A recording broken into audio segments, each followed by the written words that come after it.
말씀을 전하기 전에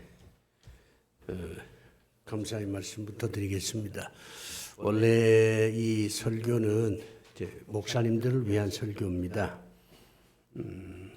그래서 제가 늘 그저 목사님께 말씀을 드린다 하는 의식을 가지고 설교 준비를 하는데 여러 교우들께서 이렇게 예배 시간에 참석해 주셔서 이 말씀을 듣는 그 모습이 정말 저한테는 감동적입니다.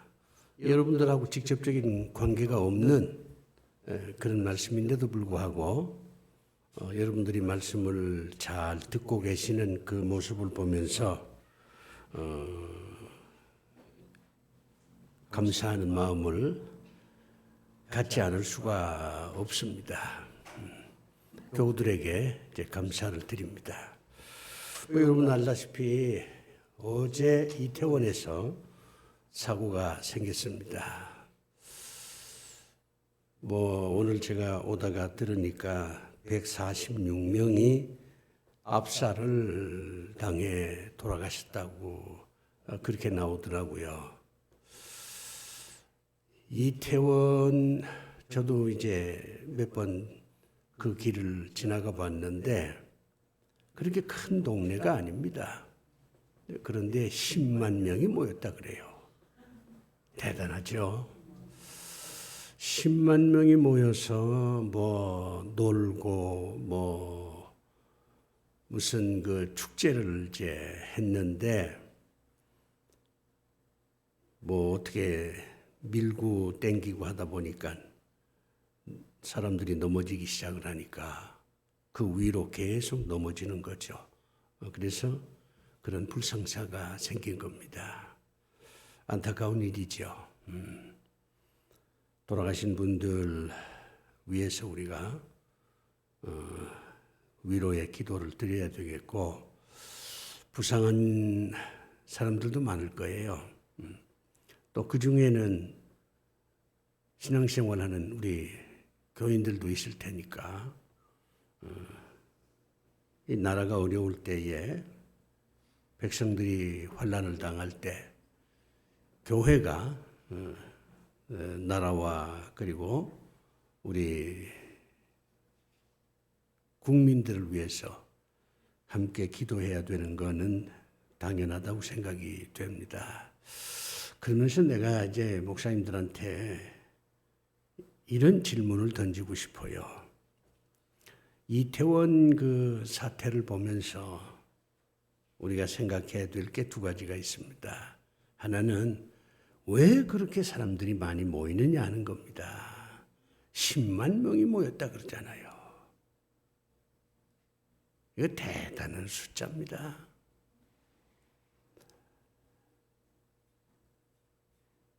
토요일마다 광화문에서 우파들이 집회를 하고 저기 시청 앞에는 좌파들이 이제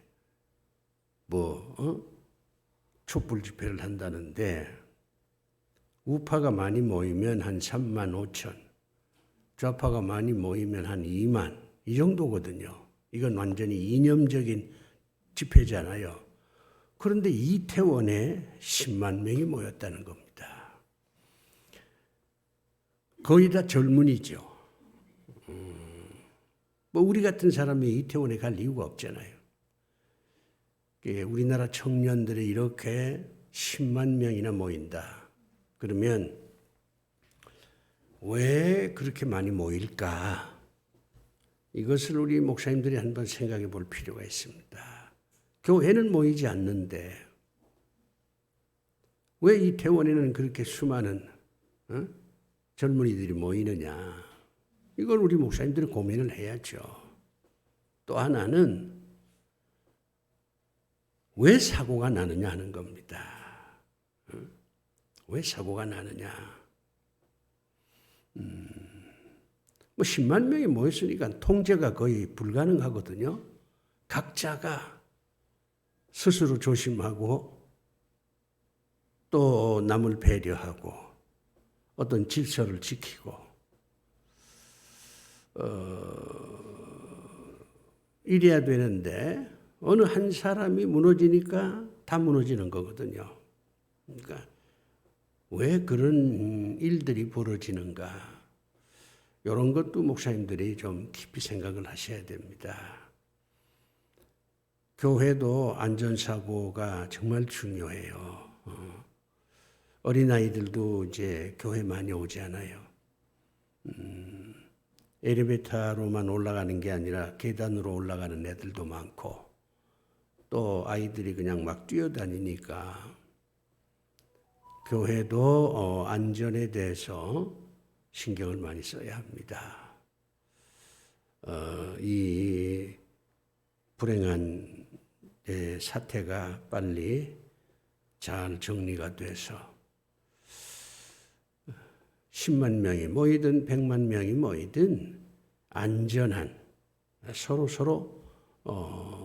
배려하고 조심하고 질서를 지키고 뭐 이런 그 문화가 빨리 정착이 됐으면 좋겠다. 그런 생각을 해봅니다. 자, 이제 목사님들 제가 준비한 말씀을 전할게요. 이제 목사님들의 고민은 하나입니다.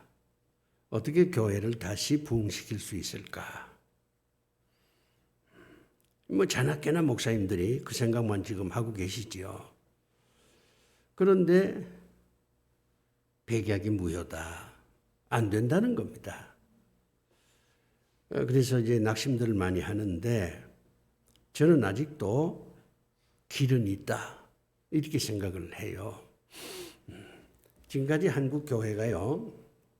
교회를 부흥을 시키려면 3가지 요소를 강조했어요. 첫 번째는 뭐냐면 목사가 설교를 잘해야 된다. 이런 생각을 했습니다. 그래서 목사님들이 설교를 잘하려고 무지 애를 썼어요. 교인들도 참 우리 목사님 설교가 좋다. 이렇게 생각이 돼야 뭔가 이제 마음도 뿌듯하고 교회에 나갈 어떤 그 재미도 생기고 뭐 그렇게 생각을 했어요.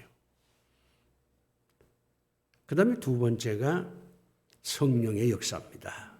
아니 성령께서 역사를 해야 교회가 부흥을 하지 인간이 아무리 노력을 해도 성령께서 역사하지 않으면 성령께서 불처럼 임하지 아니하면 교회 성장은 어렵다. 이렇게 생각을 했습니다. 그 다음에 3번째가 성전이 있어야 된다. 예배당이 있어야 된다 이거죠. 아주 크고 여러 가지 시설이 잘 된 뭐 주차장도 넓고 이런 그 성전이 제대로 되어야 교회가 부흥할 수 있다. 이렇게 생각을 해왔습니다. 사실이에요. 지금까지 한국 교회가 엄청난 부흥과 성장을 한 것은 이 3가지 요소 때문에 그게 가능했습니다. 그런데 이제 시대가 바뀌었어요. 저는 이제는 이 3가지 가지고 안 된다. 이렇게 생각을 합니다. 자, 우선 설교를 예로 들어 봅시다. 이제는 인터넷으로 또는 뭐 TV로 다양한 방법으로 설교가 노출이 됐어요. 다른 목사님들 설교를 교인들이 많이 듣게 된다 그 말이죠. 뭐 설교 잘한다 이렇게 소문난 목사님들 설교를 다 들어보는 거예요. 다 들어보는데 결과는 어떠냐? 거의 비슷하다는 겁니다. 거의 같은 내용이라는 거죠. 대부분 다 우리가 알고 있는 거. 신앙생활 한 10년 정도 하면요. 목사님 설교하는 거에 대해서 저거 뭐 옛날에 내가 들었는데 그거 뭐 당연한 얘기 아니야? 교인들이 또 성경을 읽으니까. 그러니까는 설교가 이제 평준화됐어요. 그러니까 교인들 생각은 설교는 비슷비슷하다, 다 똑같다, 이렇게 이제 생각을 하게 됐습니다. 그러니까 설교를 통해서 무슨 감동을 받는다? 물론 그런 사람도 있긴 하지요. 아직은. 그러나 신앙생활을 오래 한 사람들, 지적 수준이 높아진 사람들은 어떤 때는 목사님 설교가 우습다, 이런 생각을 하는 거예요. 설교 가지고는 이제는 안 된다는 거예요. 그 다음에 성령의 역사. 이거 정말 중요하죠. 그런데 우리가 성경을 보니까 성령의 역사는 아무 때나 아무에게나 임하는 게 아니에요. 우리가 뭐 두 손을 들고 소리를 지르고 성령이여 이렇게 소리를 지른다고 해서 어떤 경우는 성령이 임할 수도 있지만 어떤 경우는 전혀 성령께서 반응 안 하는 그런 경우도 있다는 겁니다. 왜냐하면 성령은 하나님을 위해서 일하겠다고 하는 그런 순수한 마음을 가진 사람에게만 임하는 것이지, 성령을 체험해서 사기나 치고, 극단적인 예입니다마는 자기 욕심을 채우고 내가 성령 받았다 자랑하려고 하는 그런 사람들한테는 성령이 임하질 않아요. 마음 상태가 중요한 겁니다. 성령께서. 그런데 오늘 교인들의 마음이 예전 같지가 않아요. 순수하고 정말 내가 하나님을 위해서 살겠다, 교회를 위해서 내가 헌신하겠다, 내가 그리스도처럼 살아보겠다, 이런 애절하고 절실한 마음이 없어요. 그러니까 성령께서 임하질 않죠.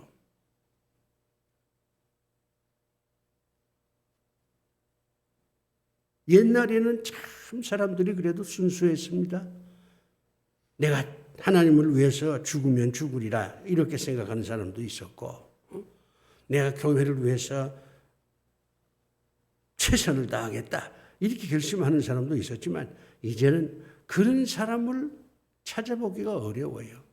있기는 있겠지만 그러나 옛날처럼 그런 순수한 신앙으로 하나님을 위해서 살아보겠다고 하는 그런 교인들이 점점점 줄어들었다, 그 말이죠. 그러니까 성령께서 역사를 안 하시는 거예요. 이미 우리 믿는 사람들 마음이 많이 부패했으니까. 그 다음에 세 번째, 성전입니다. 성전을 크게 짓고 주차장을 잘 만들어 놓고 성전 안에 무슨 커피숍을 만들고 도서관을 만들고 그러면은 여러 가지 편의시설을 갖추어 놓았으니까 교인들이 많이 올 것이다. 그게 처음에는 적중했어요. 그랬는데 이제는 그게 안 되는 거예요. 왜냐하면 예배당이 크면 클수록 관리비가 많이 나갑니다. 그리고 예배당이 크면 클수록 직원을 많이 써야 돼요. 인건비가 굉장히 올랐어요. 관리비가 예전 같지가 않아. 그러면 그런 관리비, 인건비를 충당하려면 교인이 계속 등록을 하고 헌금하는 액수가 점점 높아져야 그런 관리비나 인건비를 충당할 수가 있잖아요. 그런데 코로나 이후에 교인들이 교회 거의 30%가 안 나옵니다. 헌금도 줄어요. 그리고 이 경제가 옛날에는 우리나라가 정말 많이 성장을 했거든요. 그런데 지금은 성장이 힘들어요.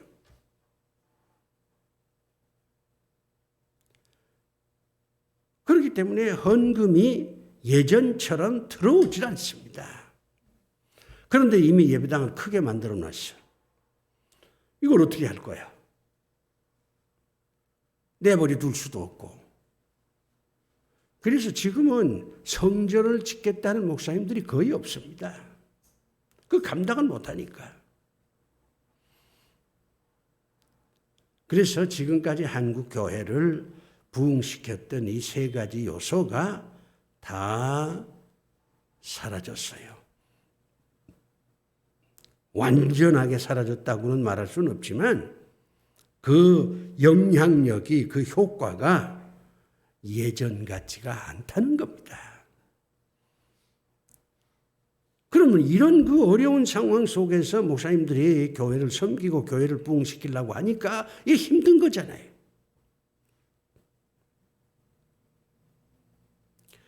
그래서 제가 이런 방법을 좀 써보는 게 어떻겠냐. 이거를 지금 이 시간에 말씀을 드리는 겁니다. 오늘은 안디옥 교회라고 하는 이 교회를 예로 들어서 어떻게 하면 이 어려운 시대에 교회가 다시 일어설 수 있을까? 그 방법을 목사님들한테 말씀을 드리려고 하는 겁니다.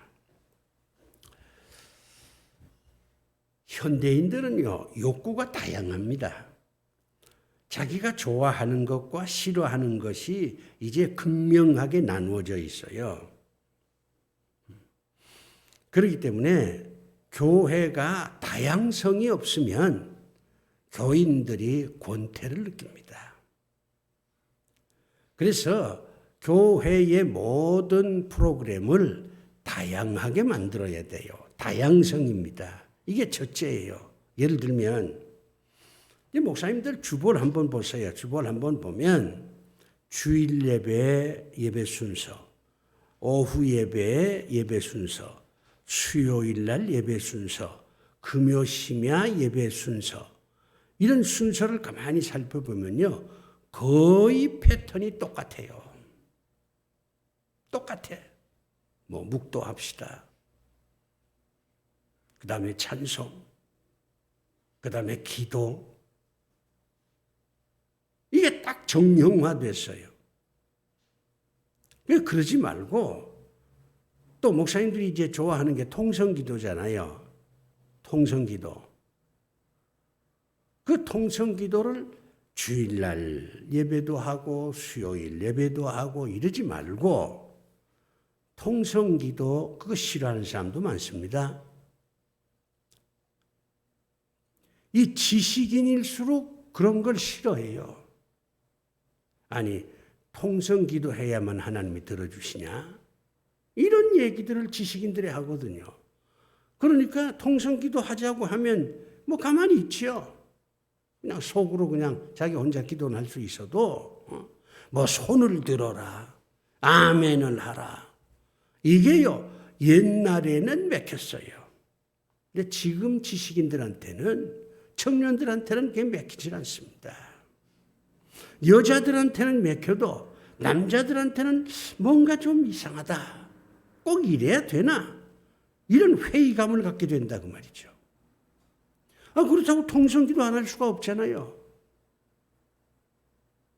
그러니까 심야 때는 정말 통성기도를 간절히 하고, 주일 예배 이때는 좀 엄숙하고 경건하고 정말 하나님께 예배를 드린다 하는 분위기를 느낄 수 있도록 이렇게 예배의 형태를 다양화시켜야 된다 그 말이죠. 성경 공부도 마찬가지예요.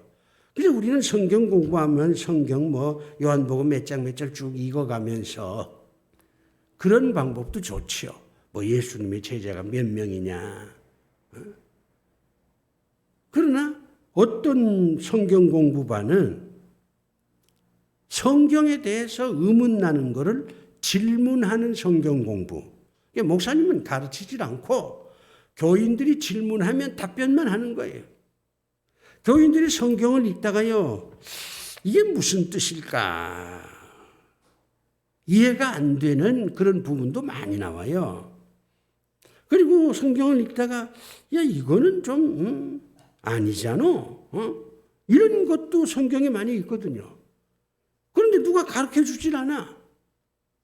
그렇다고 무슨 그거를 장로님한테 물어볼 수도 없고 권사님한테 물어볼 수도 없고, 그러면 성경 공부반에 질의응답반이다 이런 어떤 타이틀을 걸어놓고 교인들이 질문하면 목사님은 답변하고, 이런 성경 공부반도 좀 하나 만들고, 이렇게 성경 공부하는 스타일도 다양성이 있어야 된다 그 말이죠. 뭐 똑같은 방법으로 기초적인 성경 공부, 또 좀 기초를 이제 다 졸업한 사람들은 중급반으로 좀 차원 높은 성경 공부, 뭐 아까도 얘기했지만 질의응답식 성경 공부, 이런 식으로 다양화해야 된다는 겁니다.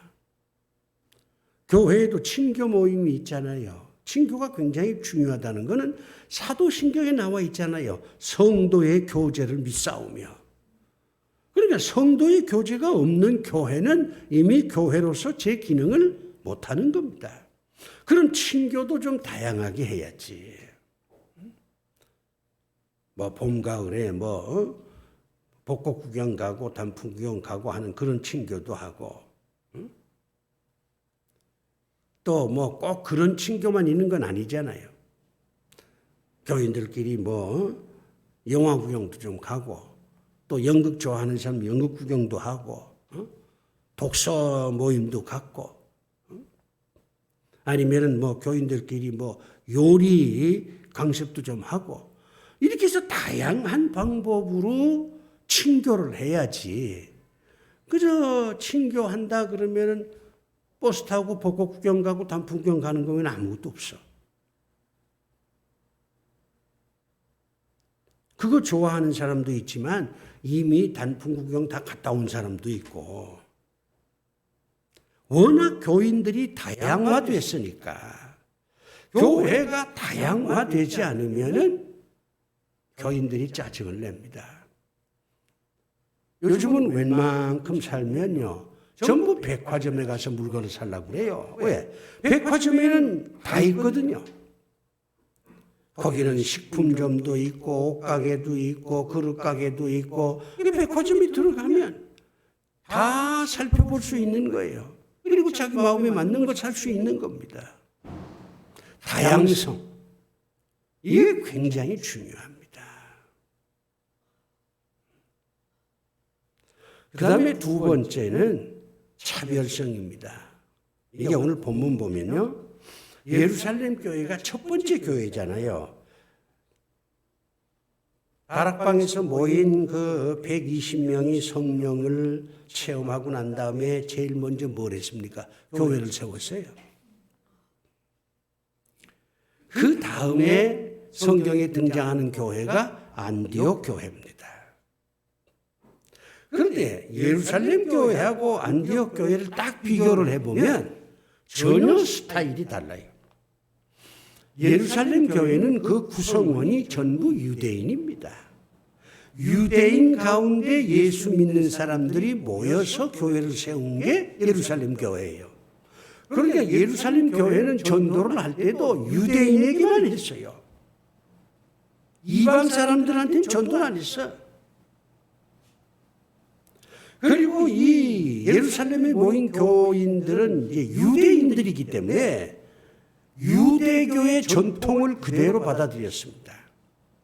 그래가지고 예루살렘 교회가 제일 강조한 게 세 가지예요. 성경 읽는 거 하고, 기도하는 거 하고, 모여서 밥 먹는 거 하고. 이게 예루살렘 교회의 3대 특징입니다.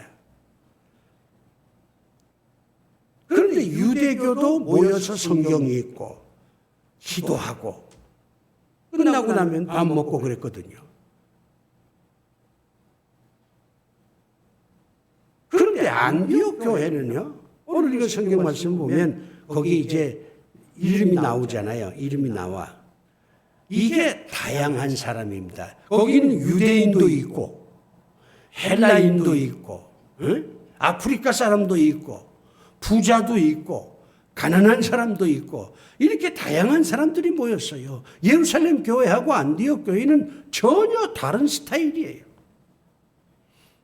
그리고 안디옥 교회는 성경 공부하고 기도하고 모여서 밥 먹고 그런 일을 하기는 했겠지만은 가장 강조한 게 뭐냐면 선교하는 겁니다. 그래가지고 오늘 이 성경 보니까 바울과 바나바를 초대 선교사로 뽑아가지고 선교사로 파송했잖아요. 예루살렘 교회와 안디옥 교회는 교회라고 하는 건 똑같지만 모든 면에서 다릅니다. 차별화죠. 고린도 교회 같은 데는요, 고린도 교회는 대형 교회입니다. 이게 항구니까 엄청 큰 교회인데, 이 고린도 교회는 뭐가 특징이냐면 교인들이 은사를 많이 받았어요. 은사. 어떤 사람은 방언하지, 어떤 사람은 예언하지. 에? 은사를 많이 받았어.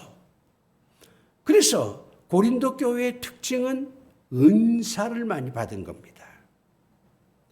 성경에 등장하는 교회가 많지만은 은사에 대한 얘기를 바울이 지적한 데는 고린도 교회밖에 없어요. 그런데 교인들이 다 이렇게 은사를 받았는데 은사를 받은 사람들끼리 싸움이 붙었어요. 내가 받은 은사가 최고다. 나는 방언을 한다. 너는 방언 못하지. 이러면서 방언의 은사를 받은 사람이 방언 못한 사람을 아주 혼내는 거예요. 예언의 은사를 받은 사람은 야, 방언의 은사보다 예언의 은사가 더 좋은 거잖아. 자기들끼리 싸움이 붙었어요. 그래서 사도 바울이 은사 중에 최고의 은사는 사랑의 은사다. 그래서 고린도전서 13장 그 유명한 사랑장이 나온 겁니다. 빌립보 교회는 또 반대로 작은 교회입니다. 작은 교회야. 그런데 빌립보 교회의 특징은 뭐냐면 목회자를 잘 섬기는 교회였습니다. 바울이 감옥에 들어갔어. 선교하다가. 여러 교회가요, 바울이 감옥에 들어갔다는 소식을 듣습니다. 그래도 참 안 됐다. 아이고, 우리 바울 선생님 고생하게 됐네. 이렇게 생각만 했지.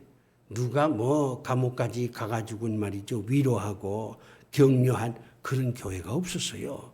그런데 빌립보 교회만 사람을 보냅니다. 감옥에 있는 바울 사도한테 보내서 위로하고 격려하고 그랬단 말이에요. 빌립보 교회는 작은 교회지만은 목회자를 잘 섬기는 그런 교회였어요. 이렇게 교회가 다 달라. 이거를 저는 차별성이라고 합니다. 여러분이 섬기는 교회가 다른 교회하고 달라야 돼. 다 다를 수 없으면 한 3가지 정도는 다른 걸 만들어야 돼요. 이거는 우리 교회만 할 수 있다. 우리 교회만 한다. 이런 차별성을 가져야지. 옆집 교회나 앞집 교회나 뒷집 교회나 다 똑같아. 그러면요, 사람들이 뭐 이 교회 가나 저 교회 가나 똑같고 교회에 대한 매력을 못 느낍니다. 저 교회는 말이야, 정말 뭐 교인들이 서로 사랑하고 도와주고 아주 정말 분위기가 좋은 교회야. 뭐 이렇게 소문이 나든가. 저 교회는 아이들 자녀 교육에 대해서 많은 관심을 가져서 애들 한 사람 한 사람 잘 돌봐줘. 어떤 목사님은 교회가 학교가 아니지 않습니까? 이렇게 얘기하는데 그거는 너무 생각이 좁아요. 목사님들이 교회 어린아이들이 공부 잘할 수 있도록 여러 가지로 돌봐줘야 됩니다.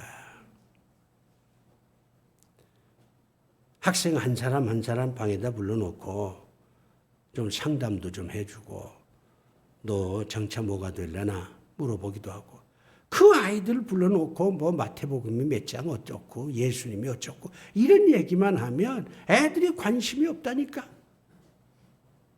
복음도 가르치고 동시에 세상을 살아가는 데 필요한 것들도 전해주고 그렇게 해서 소문나기를 그 교회 목사님은 그 애들한테 잘한다더라. 애들의 진로에 대해서 신경을 많이 쓴다더라. 그렇게 소문이 나야지. 그저 맨날 부흥회만 하지 말고 좀 무슨 특별한 강사를 모셔놓고 좀 특별한 얘기를 할 줄 아는 그런 교회.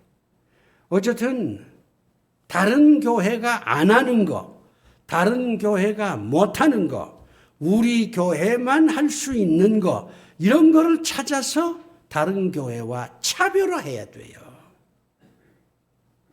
그래야 교회를 세울 수가 있고 부흥시킬 수가 있습니다.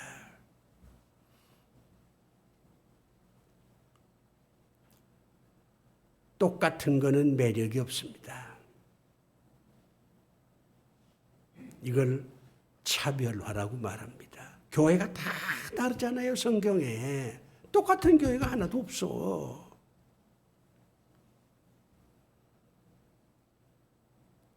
다른 교회가 하는 걸 모방하려고만 하지 말고 우리 교회가 할 수 있는 것을 찾아내는 거, 이게 중요하다는 거.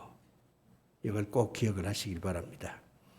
그 다음에 세 번째는요, 여러 가지 일을 이제 벌려놓고 그냥 요거 조금 하고 요거 조금 하고 요거 조금 하고 그러지 말고 집중적으로 해야 됩니다. 이게 집중석입니다. 선택과 집중이라는 말 목사님 많이 들어보셨잖아요.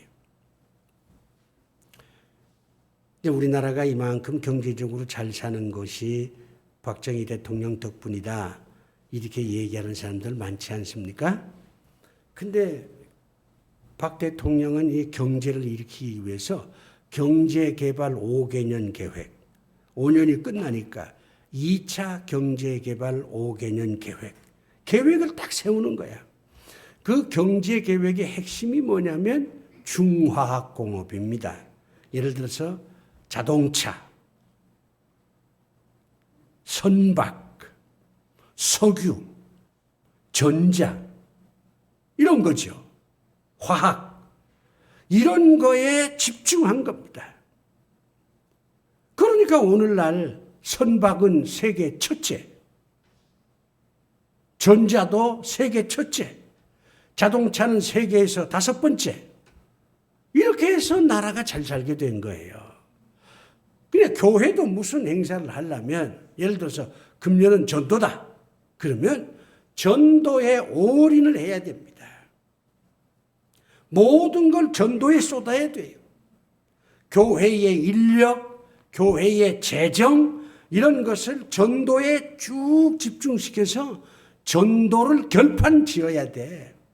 금년에 우리가 전도하자, 목표는 30명이다 그러면 다른 거는 그냥 하지 말고 거기에 올인을 해서 결국은 30명이 늘어나게 만드는 거예요. 그러면요, 교인들이 자신감이 생겨요. 야, 우리도 하면 되는구나. 근데 요거 조금 하다가 그만두고, 요거 조금 하다가 잘 안 되면 그만두고, 요거 조금 하다가 어려우면 이건 아니다 하고, 이렇게 되면 교인들은 머릿속에 뭐가 들어가냐면, 목사님이 뭘 하다가도 그만두는구나, 끝까지 가지 않는구나, 좀 어려운 일이 생기면 포기하는구나, 이것도 뭐 한 6월쯤 되면 아이고 그만두자 그럴 거야, 이렇게 머릿속에 들어온다니까. 집중성이 필요합니다. 선택과 집중이에요.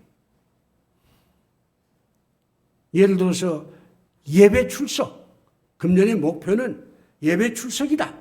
그러면 다른 거 하지 말고 예배 출석에 올인해서 개근한 사람, 뭐 제주도 여행을 보내준다든가, 한 번도 안 빠진 사람 교회에서 특별히 보상을 해준다든가, 개근상, 그렇게 해서 교인들로 하여금 목표를 갖고 나아갈 수 있게 해주어야 이게 교회가 되지. 그 다음에 마지막으로는 인재를 양성해야 됩니다.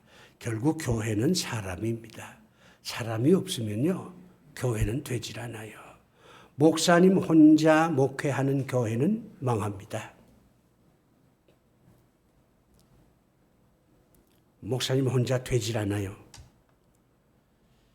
그러니까 교인들 가운데서 정말 목사님이 이렇게 볼 때 자질이 있다 이렇게 생각을 하면 그런 사람들을 따로 모아서 교육을 시켜야 됩니다. 전도하는 방법, 기도하는 방법, 예배를 드리는 방법. 소수지만 처음엔요 사람이 없으면 한 사람이라도 시작을 해. 한 사람 가지고 한 사람이 3사람이 돼. 3사람이 12사람이 돼.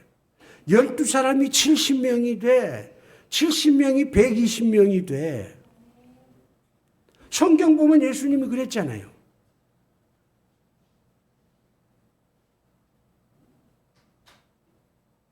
처음부터 예수님이 많은 사람을 제자로 삼았습니까?